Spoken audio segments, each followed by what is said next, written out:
Sir ಈಗ cinema ಮಾಡಬೇಕು ಅಂದ್ರೆ ಜಿಮ್ ಬಾಡಿ ಮಾಡಬೇಕು, ಹೈಟ್ ಆಗಿರ್ಬೇಕು, ಇದನ್ನೆಲ್ಲ ನೀವು ಒಪ್ತೀರಾ?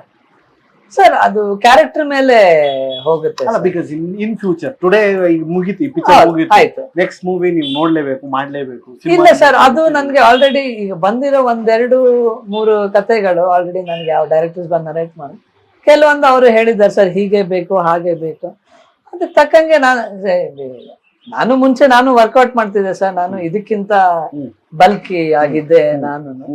ಸೊ ಅದು ನನಗೆ ಆಗುತ್ತೆ ಅನ್ನೋದು ನಾವು ಜಿಮ್ ಬಾಡಿ ನೋಡ್ಬೋದು ನೆಕ್ಸ್ಟ್. ಖಂಡಿತ ಸರ್, ಆ ಕ್ಯಾರೆಕ್ಟರ್ ಬೇಕಾದ್ರೆ ನಾನು ಖಂಡಿತ ಮಾಡ್ತೀನಿ ಸರ್. ಅಲ್ಲ, ಹೆಲ್ತ್ ವೈಸ್ ಫಿಟ್ನೆಸ್ ನಮ್ಮ ಮನೇಲಿ ಎಲ್ರಿಗೂ ಬಂದಿದೆ ಸರ್, ಸ್ಟಾರ್ಟಿಂಗ್ ನಮ್ಮ ತಾತನಿಂದ.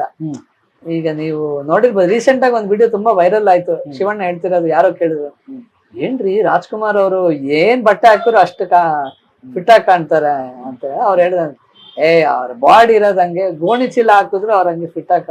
ಈ ವಿಷಯ ನಮ್ ತಂದೆ ತುಂಬಾ ಹೇಳಿದಾರೆ ಸರ್. ಯಾಕಂದ್ರೆ ಪ್ರೊಡಕ್ಷನ್ ಅಲ್ಲಿ ನಮ್ ತಂದೆ ಇದ್ದಿದ್ದು, ನಮ್ ತಂದೆ ಹೇಳೋರು, ಬಿಡೋ ನಿಮ್ ತಾತ ಎಂತ ಬಟ್ಟೆ ತಂದ್ ಹಾಕಿದ್ರು ನಾವ್ ಏನೇ ಹೊಲ್ದ್ರು ಆ ಬಾಡಿಯ ಫಿಟ್ ಮಾಡ್ಕೊಳ್ಳೋದು, ಆ ತರ ಅವ್ರಿಗೆ ಬಟ್ಟೆ ತರದೇ ಒಂದು ಮಜಾ, ನಮ್ಗೆ ಖುಷಿ ಅಂತ.